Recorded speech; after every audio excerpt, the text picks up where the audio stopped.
Hello, this is Coach Tim Campbell, and I'm your host for the Self-Made is a Myth, Make a Difference Together show, where we're talking with successful business owners to hear their stories of the journey to building their business. And because we know that achieving success in business is not something that we can do on our own, we recognize the folks that helped us to excel. And I'm excited today to have a fellow business owner from Indiana. My guest has been incredibly successful in life and business despite being chronically ill, and we'll have him explain that to us here in a minute.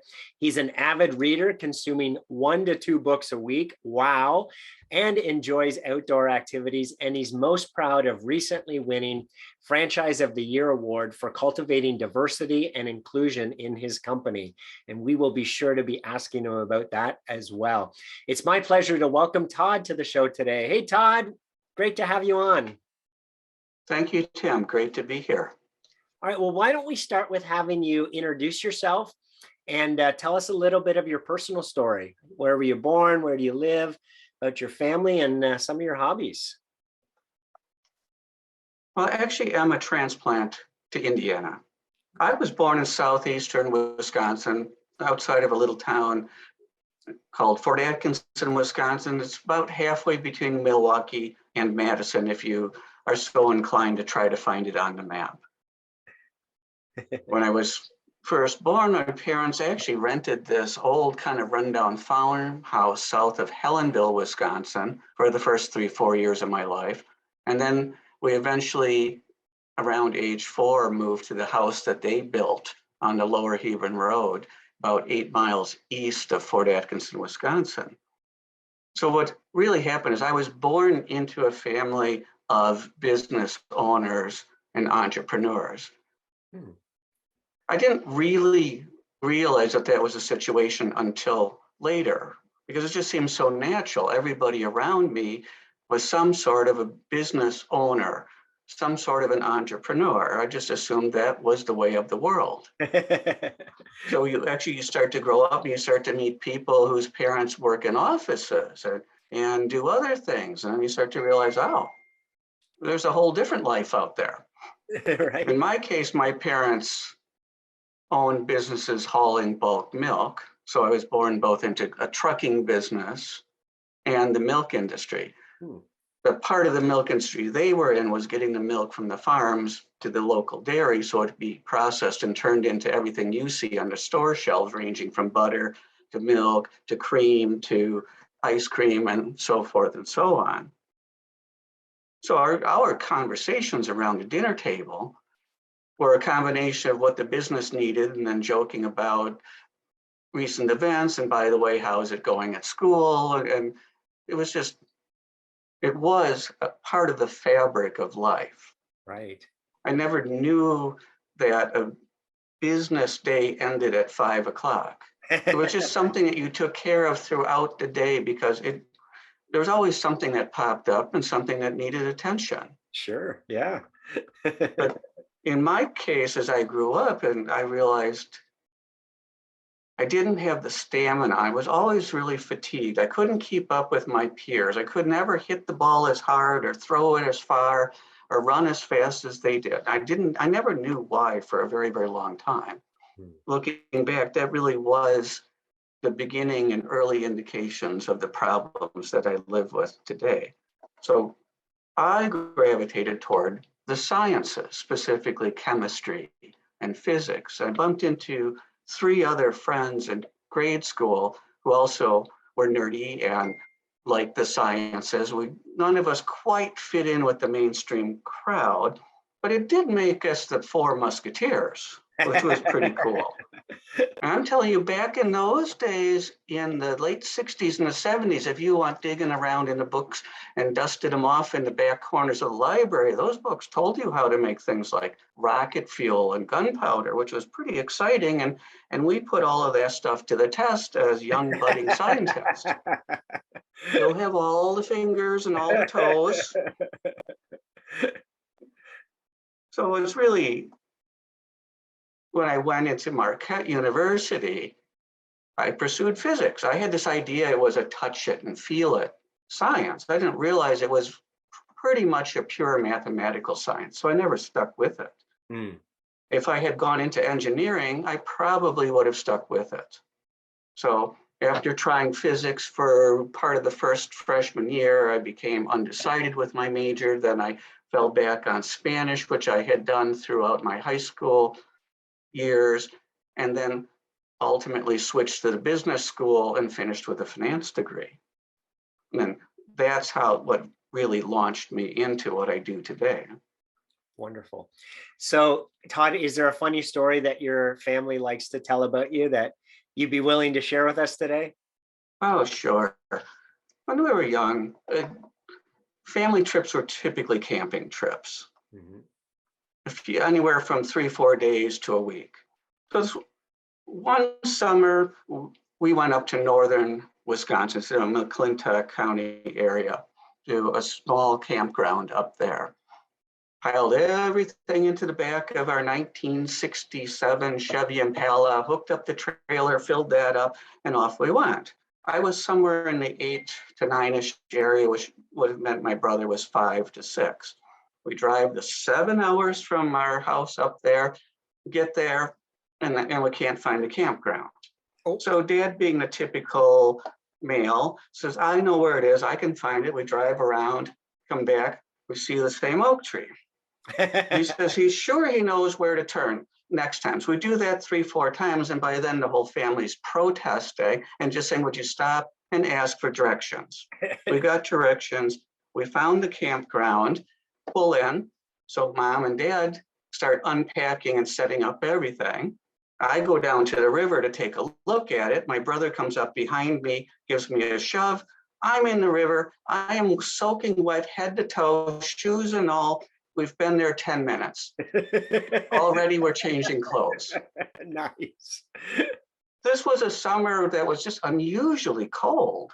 Up in northern Wisconsin, it would freeze at night, but it would get warm enough to actually go swimming during the afternoon. The temperatures were just that varied, and it was just that cold of a summer. So we were in winter coats in the morning, and by 10 o'clock, we were shedding them, and by 1-2 o'clock in the afternoon, we were swimming. So when I was swimming, I was catching the crayfish and collecting the clams and putting them in a little bucket, which I kept next to the tent. So every morning I come out and I look in this bucket, and there's nothing in my bucket. I was sure Mom and Dad were dumping them out and putting them all back in the river when I went to bed at night. They swore they weren't doing that. Finally, about the 3rd or 4th night, and I'm pretty deep into not believing them at this point, we hear a noise out there and we peek out the tent window, and sure enough, the raccoons are helping themselves to the meal we were providing every night. They didn't even have to work for it. Yeah, it was very nice of all you. nice and neat and collected together in a little bucket. All they had to do was come get it. Yeah. So, okay, Mom and Dad were right. They weren't dumping it back into the river every night when I went to bed. We were feeding that wildlife. That's awesome. So Todd, tell us how the business came about. At what point did you have the confidence that you could run your own business? Well, part of the confidence started with just growing up in a family that always ran businesses. Yeah. And then what added to that is probably the side of the finance world I ended up working in, which was more the operational accounting and finance for the hedge fund, the alternative investment world, private equity. It involved a lot of actually setting up and creating businesses and companies for our customers and clients. Yeah. It involved creating operations for them. Along the way, in 2002, when I joined Anchor Asset Management, they wanted to spin out the back office and create an operations support company for it. So guess who got nominated? Me, being their chief financial officer / chief operations officer. By the way, you go with the operational company. So I did actually have one prior to that. But most recently, what got me into the franchise that I have is when my job ended on March 6th, 2020, I did what I always do. And I always take a multi-pronged approach at trying to figure out what my next opportunity in life is going to be.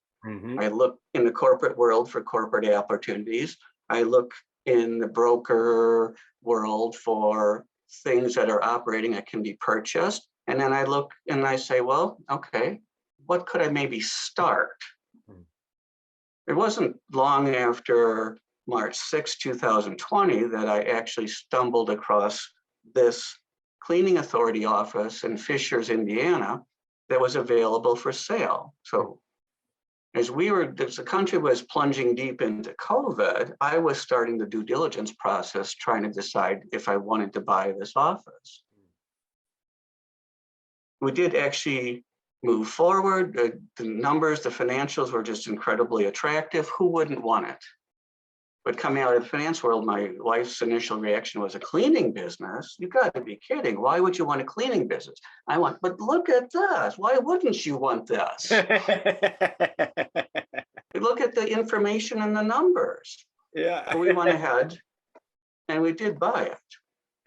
We were originally projected to close on a transaction in July, but it got delayed until September because of COVID. Everything just was bogged down, moved a little slower, but Right. it got done. Yeah. Awesome. Well, tell us a little bit more about the company, Todd. It was right around 4.5, coming up on 5 years old when I purchased it. Okay. So my close date ended up finally being Monday, September 21st, 2020. The prior owner had built it up from scratch. Mhm. He'd bought the territory, and then he'd actually added some zip codes to it, which gave us 14 zip codes that we operate in. For the cleaning authority, there is an older office on the northwest corner of Indianapolis, and then my office services the northeast corner of Indianapolis. They were doing about $1.8 million, $1.9 million in revenue, annual revenue at the time I bought it. Mm-hmm. They had 30 or so cleaners working there and a couple of managers. So I walked in, and that's what I inherited when they handed the keys to me. Yeah. So what I said to my managers is, I said, is it possible to double the size of this office? And I said, let's find out. I didn't really know what was possible, but I kind of threw it out there as a goal. I didn't hang any time frames around it either. Mm-hmm. That's what we started off doing with this goal of, can we double the size of this business? Yeah. As we got into 2021 and then we hit the spring season, things started to really take off. For the cleaning business, around the Christmas, New Year's holiday, things tend to slow down slightly. A lot of people taking vacation, a lot of people traveling to see family and going, I don't need my house cleaned this week, come back next time. Yeah. And not a lot of people looking to sign up.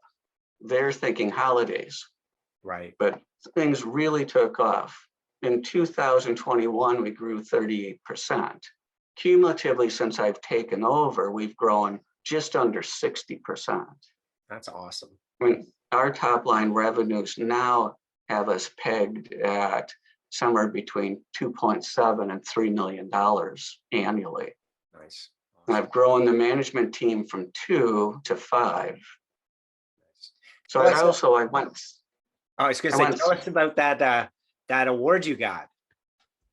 Well, what happened is I looked around and I realized that everybody working there was Latino, which I learned when I asked them, what's the difference between Hispanic and Latino? They all said they prefer to be called Latino. Okay. They didn't quite feel comfortable being called Hispanic. They didn't give me a clear explanation. So I said, okay, fine. Thank you. I'm happy to call you Latino. Uh-huh. And they were primarily women. The work can be done by anybody. Mm-hmm. Culturally, and when you look at the gender differences and the society roles that they give to men and women, men tend to not want to do cleaning. Sure. But they can do it just as well, and they can do a good job and make good money at it if they want to. Mm-hmm.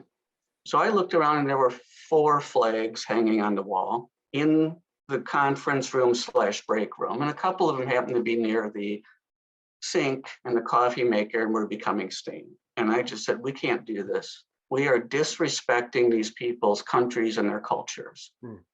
That's just unacceptable. So we took those flags down, we carefully laundered them. And then I started saying, by the way, where are all these people really from? There's a tendency for us who are Caucasian to just assume they're all Mexican, and that's wrong. They come from many different countries. Right. While they speak Spanish, they all have a slightly different vocabulary and different accent that you can start to pick up on over time. Found out we were way short on flags. So I started acquiring the flags that we needed. And we're up to people working there from 12 different countries. Oh, wow. Initially, I hung the flags on the wall up and down the main hallway while I searched for flag poles, flag bases, mounting equipment. I finally found the bases, the mounting equipment, and the finials, those little fancy tops online, but I couldn't find flag poles I wanted. I had a company on the south side of town manufacture flag poles out of aluminum stock for me. So every flag is displayed on a 7-foot pole. Oh, wow. We lined them up in the front office with the US flag, and there's now 14 flags there, plus mine, because I identify as German American. And then I went one step further and put a 7-foot flagpole and a country flag by each manager's desk. Above it, I hung a banner, and I had borrowed from what is the wording on the license plates in Quebec, which says, Je me souviens. It says, I remember. When we visited Montreal, I started asking people, why do your license plates say that? What does it mean to you? And the answer that we consistently got back from them was, I remember my culture, my heritage, my history, and my language. Oh, I love that. Yeah. So I borrowed from that, put it in Spanish, and had it worded so it translates as, we remember our culture, our heritage, our history, and our language. Yeah. One day I was talking with corporate, and I offhandedly made the comment, yeah, our front entranceway looks like the United Nations. And the person stopped and said, oh, you've got to send me photographs. So I went and took a bunch of photographs of our entranceway and all the flags, sent them to corporate, and they said, well, tell us a little bit about it. So I briefly told them about him. I told them about my managers. Erica, who's my general manager, is actually a DACA child and caught up in that mess. She has to fill out reams of paperwork every 2 years to stay in this country and legally work, because our government can't figure out what to do with these people. Miriam and her family officially received asylum because they're from Venezuela, and they literally walked away from everything they owned to come here. Wow. A year ago in February, threw a big party for her.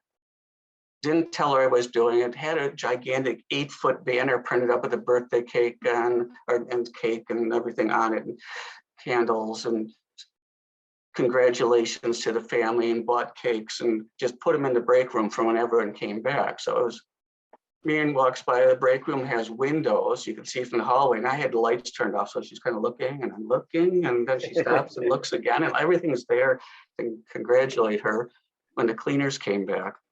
So that night she sent me a picture of that banner posted above their sofa at home with the whole family sitting on the sofa. That's cool. But what I didn't know was that corporate took it one step further and nominated me with the International Franchise Association to receive this award.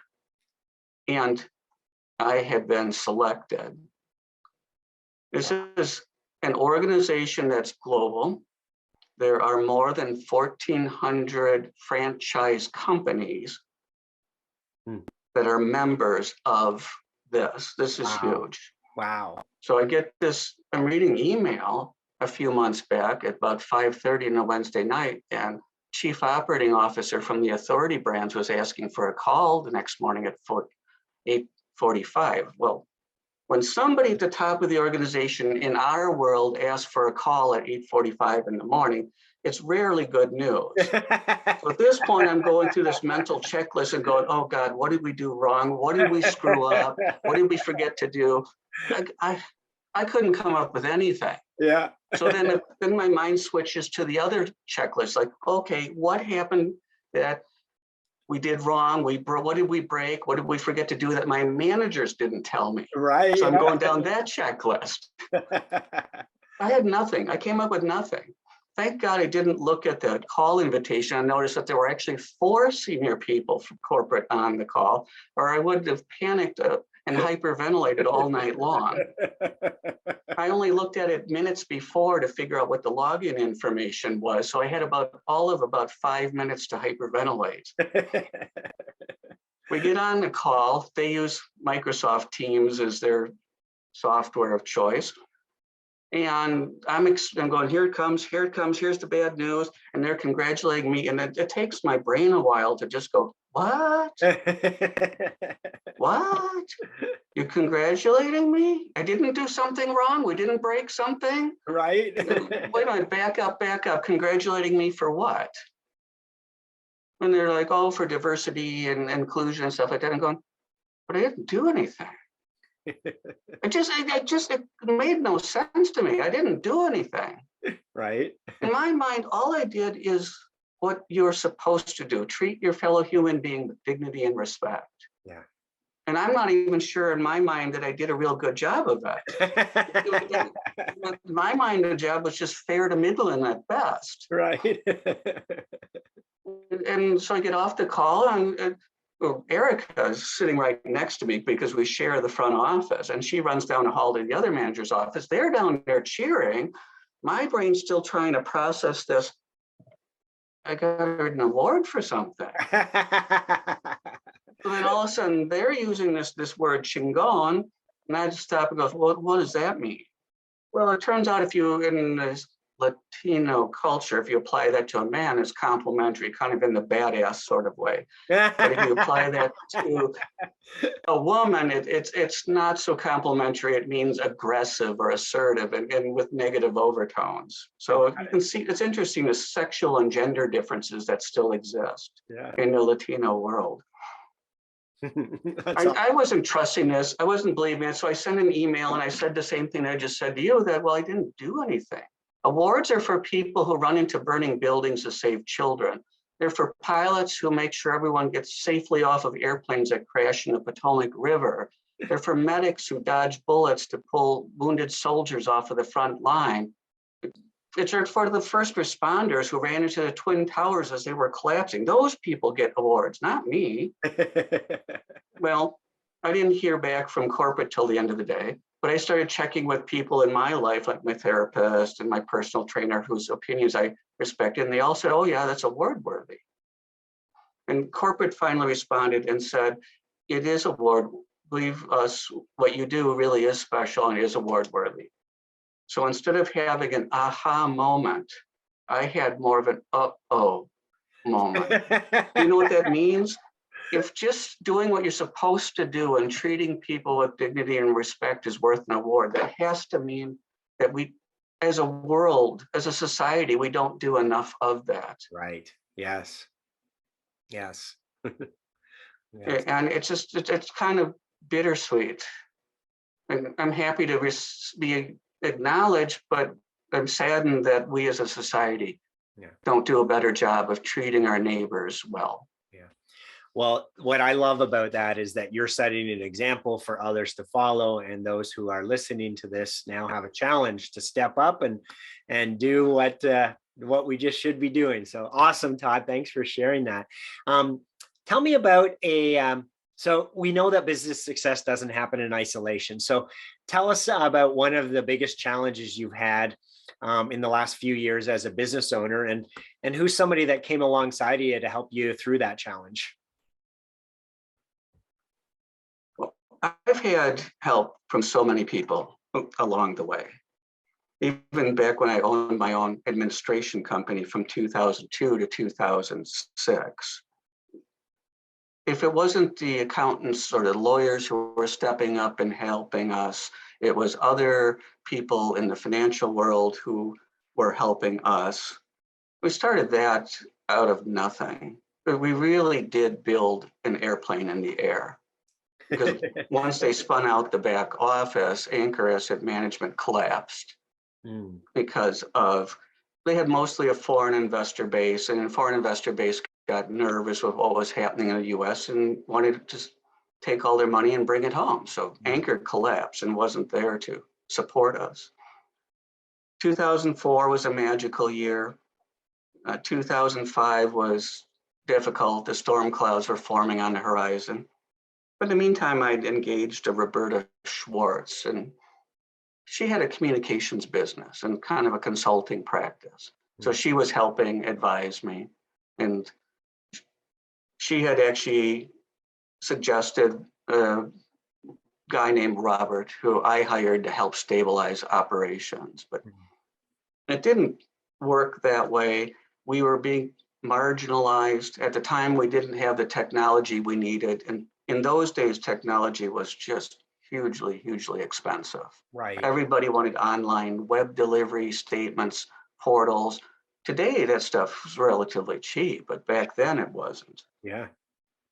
My partner, John, ended up pushing me out in April of 2006 out of my own company.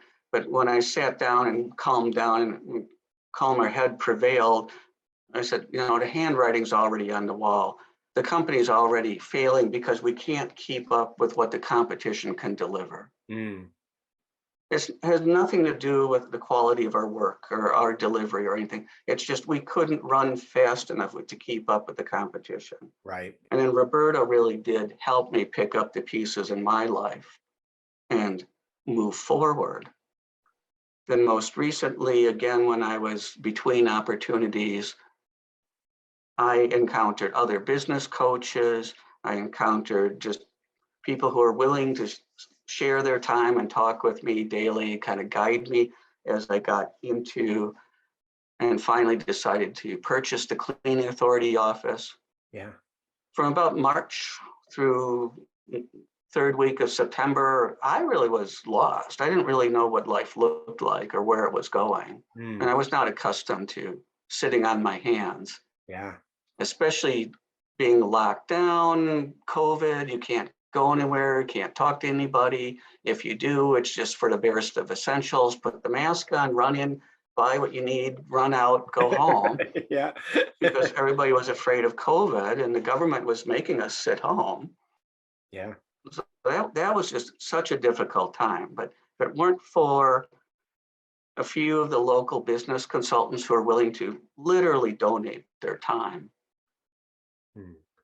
And in one case, I engaged a consultant for about $400 a month, which was supposed to buy me around 3 to 4 hours of his time every month. But when I was hitting a real low point, he offered to talk to me for 15, 20 minutes every single day. Oh. So at about 4:30 every day, we'd get on the call and he'd do what he could to boost my spirits and keep me moving forward. Yeah. Once I identified this opportunity, I had something to sink my teeth into, and I could see a future opening up. Yeah. So that's been true throughout my life, that when a door closed, there was always a window of opportunity somewhere that opened up for me. That's great. There was always somebody who was guiding me to that window and helping. Yeah. Fantastic. So Todd, as you think about all the different learnings you've had over the years as a business owner, what's your biggest learning that would help other people by you sharing that with us? Oh, I would have to say that there really are a number of things. When you're a business owner, you just have to get used to herding cats. And you're trying, whether it's your managers, your staff, your customers, you name it, you're herding cats, and they all want to go scurrying off into their own direction. You're trying to generally get them moving in a roughly the same direction. Yeah. You just have to be happy if they all go roughly the same direction. If you can't get comfortable with that, and you can't go home at the end of the day and just say to yourself, I did my best today, I will try again tomorrow. You will just, if you can't do that, you're just going to drive yourself crazy. But while you're busy herding these cats, you have to keep watching for and listening for patterns and trends and things that change with the people around you and things that change with the business and the customers, because as soon as something changes, that's usually a sign or a signal that you need to look into it more thoroughly. And okay, what's going on? Is this a good thing or is this something that needs attention? Yeah. And so you end up really listening to the hum of the business. It's something that my father always said with the trucks. He said he could always tell how the trucks were running by the hum of the engine and the vibration of the floorboards. He didn't have to look down at the instrument panel to know if he was developing a problem. Wow. So it's really getting out there and managing by walking around, managing by doing. You're peeking in the corners and looking in the closets and just saying, what's here, what's going on? Is everything the way it's supposed to be?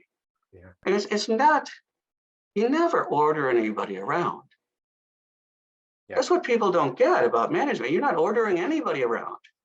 You really only have a limited amount of authority, if you can even call that, and it's all grounded in respect. Mm-hmm. So what you're doing all day long is asking people, would you please do this? Would you please take care of that? Do you think you could get it done by tomorrow? Or would you think you could get it done by Tuesday? You're always asking. Yeah. That's how you manage. If you're going to start pulling rank and ordering people around, you're going to find out they stop liking you, they stop respecting you, your turnover goes up, your business stops growing, and it's all because of your behavior. And then the more diverse your workforce, the more aware you have to be of the cultural differences. Right. And you have to be ever so careful to try not to offend anybody and to always phrase things in very polite terms. Yeah. I mean, even when you're correcting somebody, you're still being polite. It's just more of a, I ask you, please don't do that, or please don't do it that way. Mm-hmm. Would you please change how you do it next time? Yeah. That's what it really comes down to. I love that perspective of treating them as, you mentioned this earlier too, right? Just treating people like people and being respectful and polite and, getting the best out of others by treating them the way that you'd want to be treated yourself. You have to, because at the end of the day, you don't know everything there is to know. You can't possibly know everything there is to know. There's just too much information out there. There's not enough hours in the day to sit there and learn it all. You have to rely on other people to be experts at what they do. Yeah. So speaking of learning, you read 1 or 2 books a week. One of my favorite authors, Jim Rohn, says we'll become the average of the 5 people we spend the most time with. So spending that much time reading, you must have a lot of thoughts and on this topic. So when you think about that quote from Jim, is that something that's exciting, something that makes you nervous? How do you think about that from a business standpoint? I'd say a little of both. My life's in a fairly big transition at the moment. Not only did we move down here in August of 2018, where I worked really incredibly long hours until my position ended in March. And then we went through the COVID lockdowns. So I'm still very much learning the area. I'm meeting the people. So and my wife passed on July 18th of last year. So now I'm learning what it is like to be a widower, a single father at this point, to run businesses. And I've had to let go of some relationships that weren't healthy relationships. Mm-hmm. I've discussed it with my therapist, who's confirmed that her words where those are appropriate boundaries. So, but at the same time, I'm replacing them with the relationships I developed with my managers, that have become like family, relationships with the other owners of the cleaning authority offices, of which there's more than 230 across the nation. I have relationships with my property managers and each of the cities where I do real estate.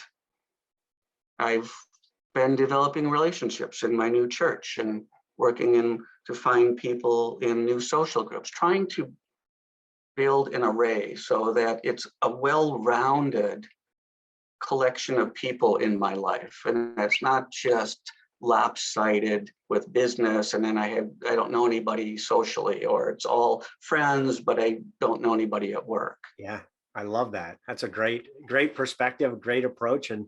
And I appreciate too that you talking about your therapist, because I think, we all can benefit from having somebody to talk to, right? And help us sort through all the, the different conflicting thoughts that are in our head, and right. And be able to make some sense of it all and make good decisions. So congratulations. I just love how you're investing in yourself, Todd. Well, and she's part of the team that helps me do what I do, just like the doctors who keep me healthy enough so I can function. Yeah, absolutely. These are the team that are wrapped around me every day in my life and make it possible for me to do what I do. Yeah, love it. And just like my managers, I tell them every day, they really are the ones that make the magic happen at that office every day. Yeah. My job as an owner, I go in and it's my job to ask never-ending annoying questions. Right. Yeah. I mean, sometimes I think they go, "Oh, here's Todd again." Yeah. Head down, I'm busy. Go bother her. Yeah. So Todd, you've been blessed with some incredible people in your life who have helped you on your journey. If they were all on the show today, what would you want to say to them? Thank you. Thank you for being there. Right. And that's what I said to them April 26th last year. Unfortunately, when I inherited the business, I also inherited a general manager who I later found out was stealing from me and falsifying the records. I did get help from corporate to pull all the system logs and the system files to confirm that before I took action. So I terminated him Monday morning, April 26th. I had warned Miriam and Erica what was going to happen ahead of time and confirmed with them that they would be able to step in and fill the void. Yeah. After I saw him out the door and collected his keys and everything, I went back to the conference room, and the looks on their faces were just like shock, as if a bomb had gone off in the room. So then I handed them the new paperwork and I said, "I'm promoting you and I'm raising your pay $20,000 a year each. And I'm putting you on a territory growth plan that as you grow the business, you know what your raises will be." Wow. And I said, "By the way, I need your help. I'm chronically ill. I struggle to function throughout the day. I'm heavily medicated. Anytime you see me, that's what largely enables me to function as well as I do." I said, "I need you to run my business and care about it the way an owner would." I said, "My thank you to you will be that this will become your business. I need income for a while, but not forever." I said, "You need time to prepare to take over owning and operating this business." I said, "I think that for both of us lines up relatively well." And then from there, we took off, and here we are today. Wow. We're actually writing the legal documents that will transition the business to them over approximately an 8-year period. I'm little at a time schooling them in what an owner does, what an owner thinks about and focuses on. That's a level above what a manager does. Yeah. That's so cool. I can't dump 200 things into your brain in 10 minutes and go, "By the way, I'm on my way out the door. Good luck." And I said, "You're going to forget it all. You'd be lucky if you remember 2 of those things." Yeah. But we've got time, or I can hand it to you a piece at a time and make sure that it makes sense to you and you understand it. Yeah. And then we can hand you some more pieces, and gradually everything will be in your hands. and it will be yours. That's awesome. I love it. Well, Todd, it's been a pleasure speaking with you today. Thank you so much for being on the show. Thank you, Tim. I enjoyed it. Awesome. For those listening in, thank you for tuning in to Self-Made is a Myth with your host, Coach Tim Campsell. Be sure to help us spread the movement by liking the show and posting about it on social media. To join our movement, go to bemadtogether.com. All right, folks, that's a wrap. Make sure to pay it forward, and I'll see you all next time. Take care.